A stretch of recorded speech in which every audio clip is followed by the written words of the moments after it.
A well-regulated militia being necessary to the security of a free state, the right of the people to keep and bear arms shall not be infringed. Welcome to another edition of Bearing Arms, Cam and Company. My name is Cam Edwards. I am so glad you've joined us on the program today. Hopefully you had a wonderful Thanksgiving holiday. I did. It was nice. Got to spend some time with family and friends. Got to take my kids to the movies. By the way, if you have not seen the new Ghostbusters movie yet, I thought it was outstanding. I was a huge fan. The original came out when I was 10 years old. One of my favorite movies of all time. This one, I thought way better than Ghostbusters 2. We won't even mention the reboot from like 5 years ago. Now, this was a worthy successor to the original Ghostbusters. And there's my 5-second movie review for you.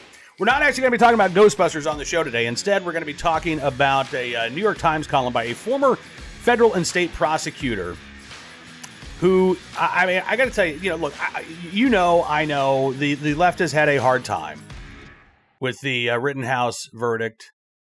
And we have seen people lash out. Stephen Colbert, well, if he didn't break the law, then the law needs to change. Yeah. And now we've got this.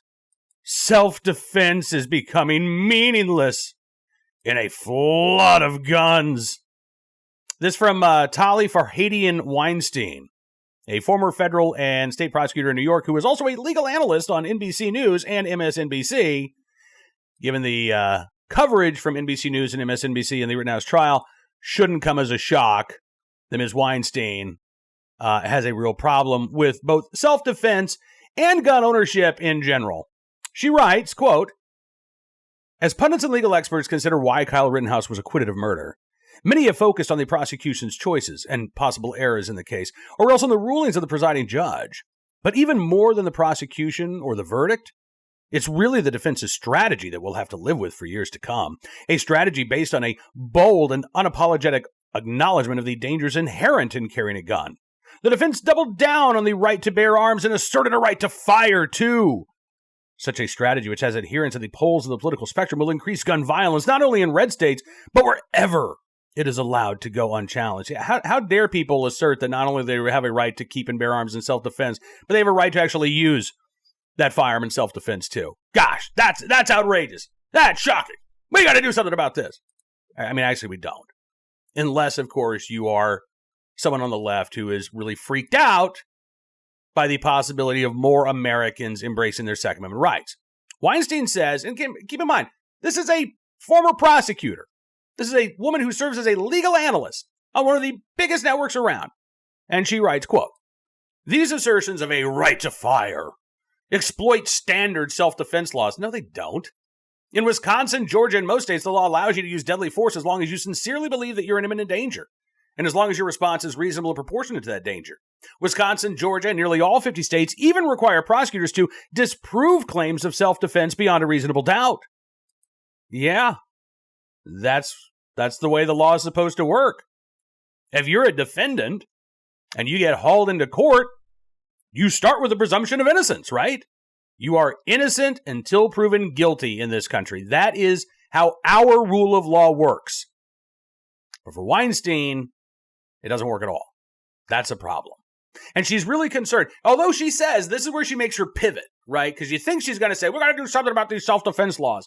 Instead, she says, no. That would be too narrow. That would be too myopic of a focus. What we really need to do here is to crack down on all those Americans who are carrying firearms. And she's very concerned about New York State Rifle and Pistol Association versus Bruin, the case that is challenging New York's May issue carry law. She says, as you would expect, this Supreme Court case has generated the usual briefs from gun rights activists, the NRA, gun clubs, libertarian scholars, Republican politicians. You know, those nuts. What's strange, she writes, and disheartening, is that the petitioners have also received support from a group of prestigious and seasoned New York public defenders who argue that the New York law should be overturned, not really on Second Amendment grounds, but because of the way the law is enforced against their clients, black and brown poor defendants who need to carry guns for self-defense. The public defenders argue that historically, permits have been issued unevenly, and that still today in many places it's easier for whites and members of the middle class to get permits than it is for people of color and the poor. And they argue that their clients should have guns, just like other Americans do.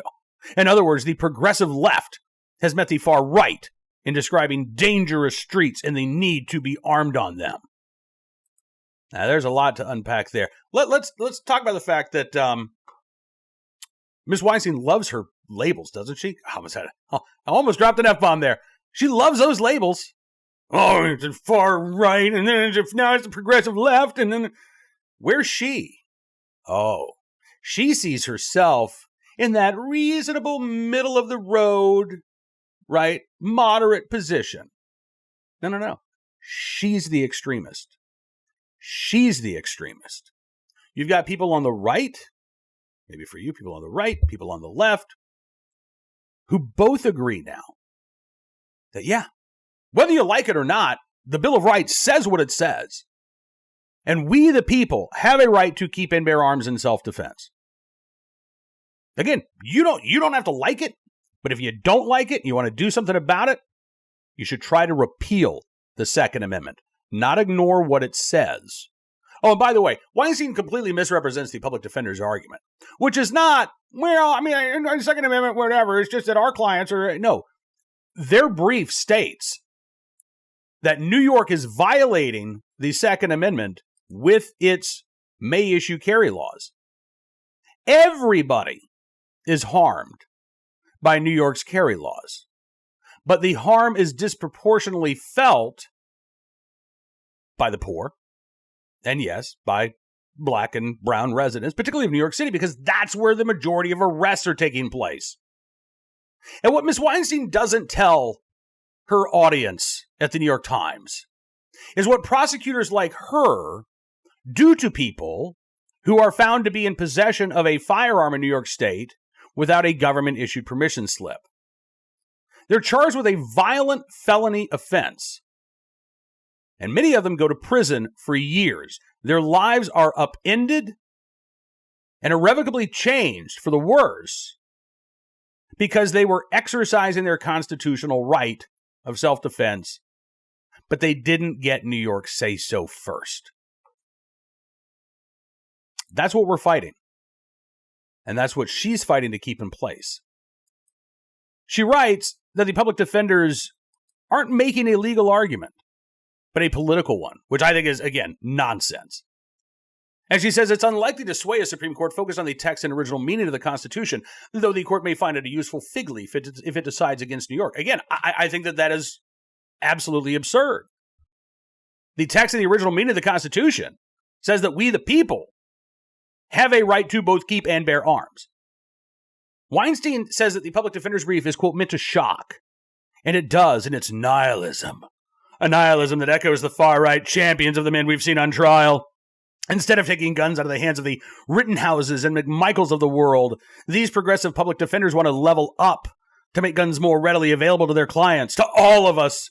Their vision, if realized, would make these self-defense claims of Mr. Rittenhouse and Mr. McMichael unremarkable, not only in red states, but across the country.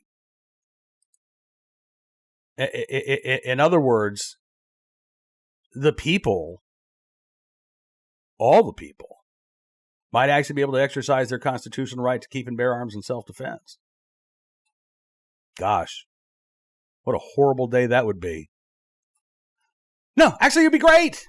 It would be great if that was the actual result of the Supreme Court case. I hope that it is. But let's go back to the way that she describes this. By the way, you notice she doesn't actually rebut the brief at all. She describes the brief to her audience, but she doesn't really say, she doesn't really get into the nitty-gritty details of what the public defender's argument is all about. Instead, she says, it's just meant to shock. No, I don't think it is. I think it is meant actually to hopefully stop putting people in prison for possessing a firearm without a permit that they're not going to be able to get in New York State. And by the way, she brings up Kyle Rittenhouse, she brings up Travis McMichael. Fine. Two big cases that have been in the news recently, both dealing with claims of self-defense.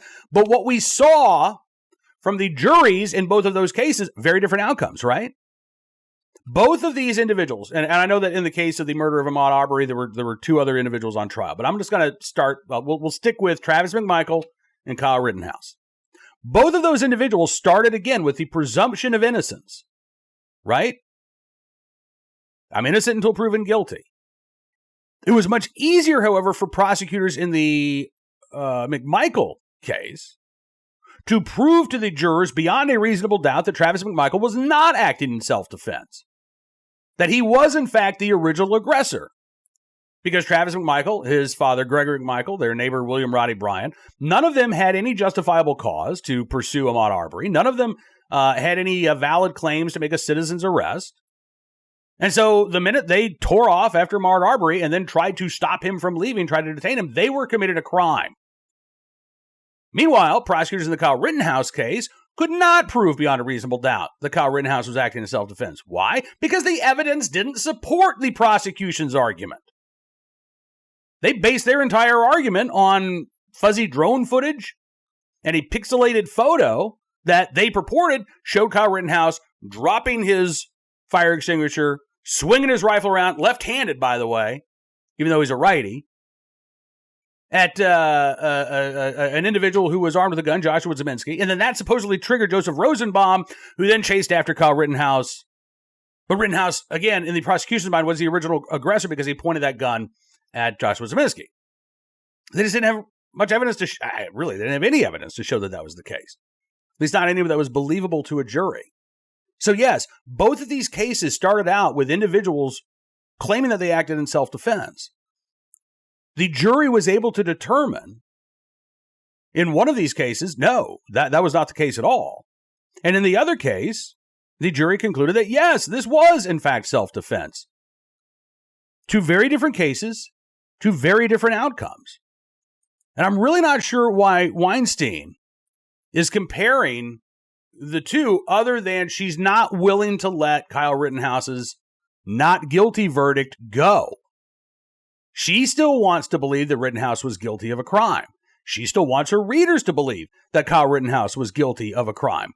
And she wants her readers to be terrified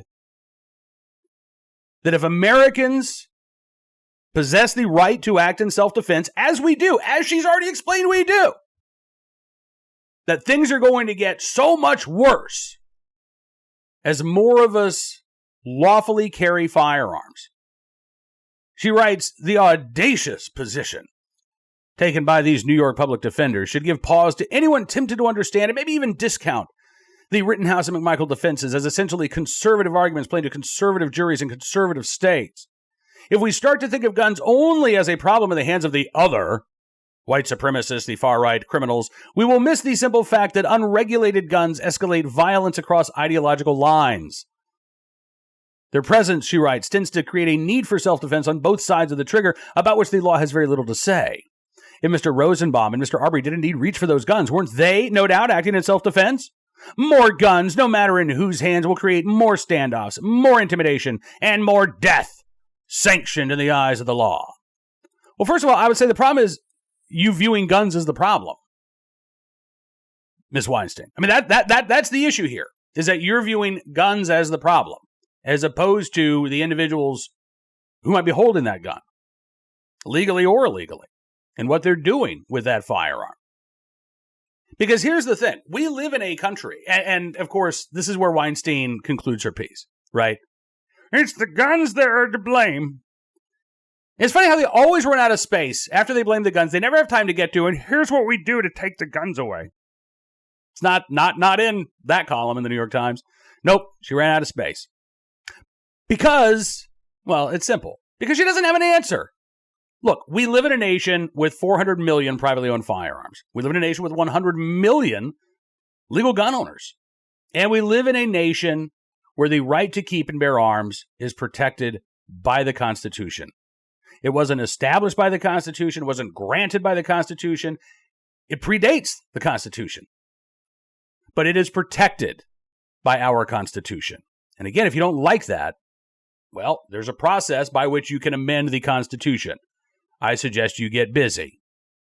But as for her actual argument, it's completely off base. Look, between 1991 and really 2020, violent crime in this country declined by more than 50%. While the number of Americans who possess a concealed carry license increased exponentially. There are now more than 21 million Americans with a valid concealed carry license. In the state of Florida, there are more than 2 million. Do you know what happened to the violent crime rate in Florida between 1991 and, say, 2020? Homicides reduced by more than 50%. Violent crime reduced by more than 50%. As there were more people legally carrying firearms. As there were more people who were exercising the right to bear arms in self-defense. Violent crime didn't increase. Violent crime went down dramatically. What happened in Washington, D.C.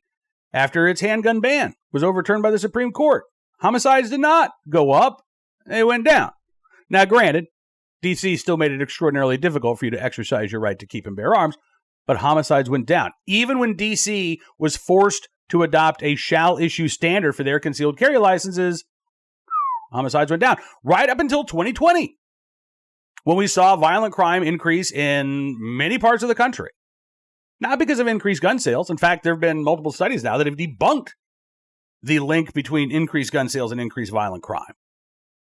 Instead, the pandemic, and I think most importantly, the unrest and the riots and the looting that took place in many parts of the country, and the after effects of the defund the police movement, of cops retiring early, leaving big city police departments and going to smaller departments in the suburbs or rural areas.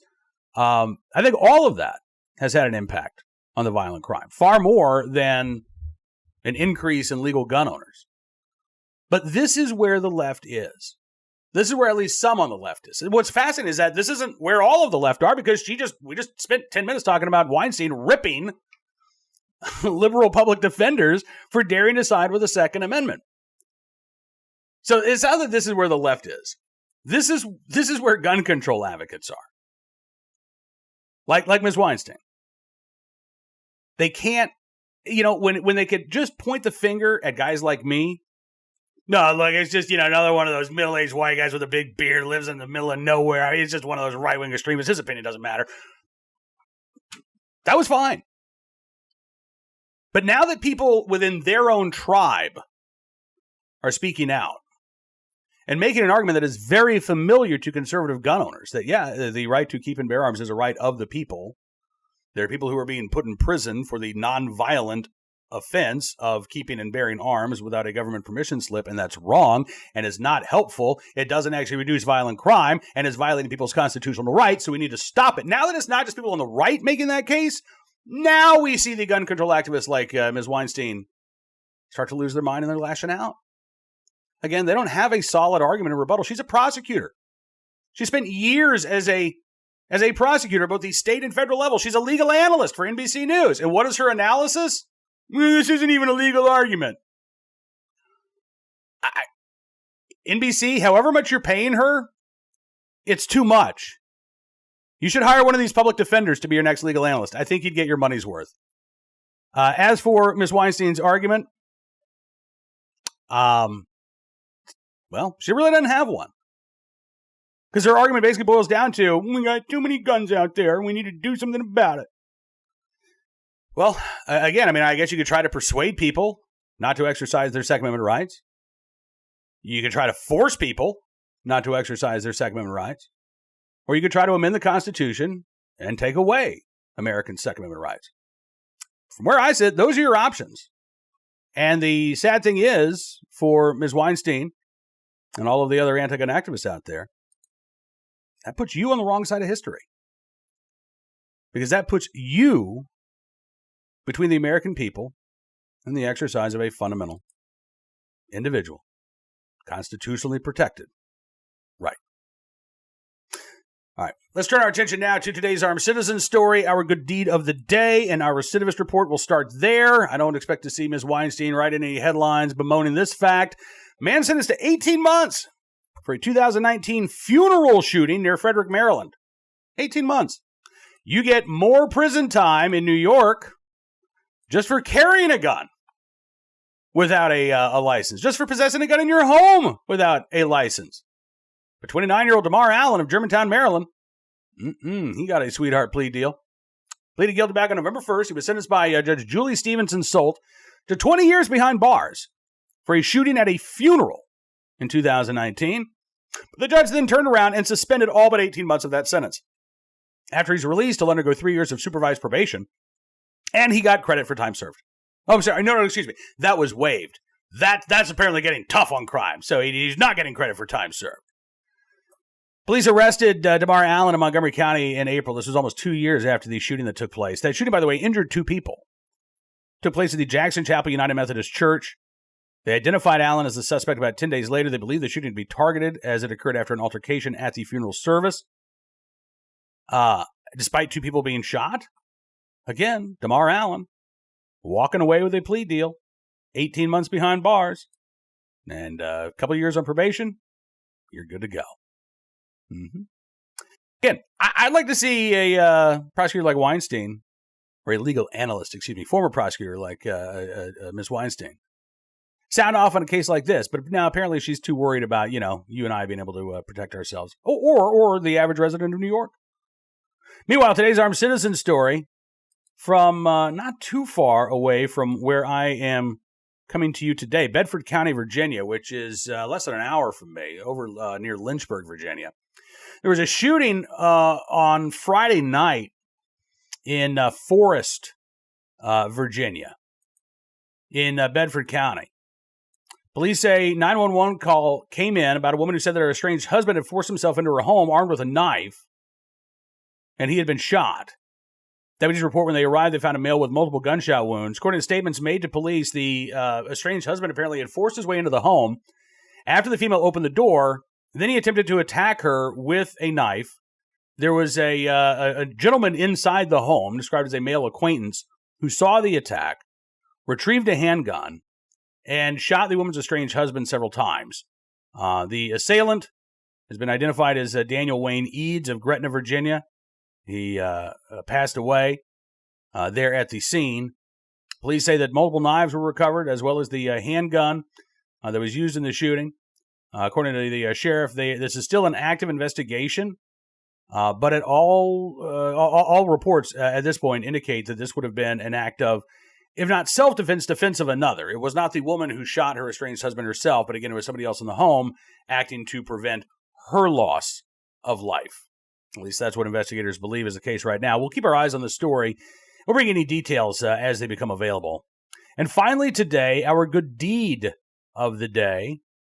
Cleveland, Ohio, where an off-duty officer in the right place at the right time, willing and able to do the right thing to help a neighbor. Officer John Halkiadis said it was one night, a couple weeks ago. He's off-duty at his house. And he said, we heard banging on the front door. And it's the neighbor. And he's like, you got to get over. Ed's not doing well. So I put on my shoes, I run over there. Ed Kopp is his next door neighbor. Kopp said, I had a heart attack. Blacked out. Full cardiac arrest. So John Halkiadis gets to the home. He says, there's Ed on his recliner, but he's purple. He said, I don't even recognize him. 911's been called. Dispatcher asks, is he breathing? Man in the home says, no, he's non-responsive. Halkiadis said, I just started doing CPR. I told my wife, just like my training. On the 911 call, you can hear the dispatcher say, I'm going to start counting with you just to make sure you guys are going fast enough. So Halkiadis is performing CPR. The Ed Kopp's son is there helping out as well. And before the rescue squads even got there, they were able to get a pulse. Halkiadis says his color started coming back, started breathing. Kopp, meanwhile, says, my cardiologist told me it was a bad one. What they call the widowmaker. What's crazy about this is Halkiadis had just gone through a refresher course on CPR like within the previous couple of weeks. And the reason why he was home that night is because he had decided not to work overtime. So he kind of changed his schedule, not thinking, well, I might have to be here to save my neighbor's life. Just one of those things, I could use some extra money for the holidays, but you know what? I'm just going to hang out at home. I'm glad that he made that choice. And in the right place, at the right time, willing and able to do the right thing to save not only a neighbor, but as Halkiadis said, a friend of mine. Officer John Halkiadis of the Cleveland Police Department, we thank you, sir, for your very good deed. All right, that is going to do it for this edition of Bearing Arms Cam & Company. I want to thank you, as always, for being a part of the program. Thank you so much. Also, don't forget, you can become a VIP subscriber of BearingArms.com. We've got a great deal going on right now for you. Significant savings on your VIP membership. That's going to give you access to exclusive commentary, news stories, analysis. If you upgrade to the VIP Gold, you're going to open up a whole new world because you're not only going to get that exclusive commentary from Bearing Arms, but all of the Town Hall Media family of websites. That'd be Red State and townhall.com and PJ Media and Twitchy and Hot Air. I might even be forgetting one or two. And then you've got the VIP Gold live chats that we do every week. Again, it's a great deal, a great way to show your support for the independent journalism we do at Town Hall Media. And I thank you very much for your support. We'll see you back here tomorrow with another edition of Bearing Arms Cam & Company. Until we speak again, be well, be safe, and be free.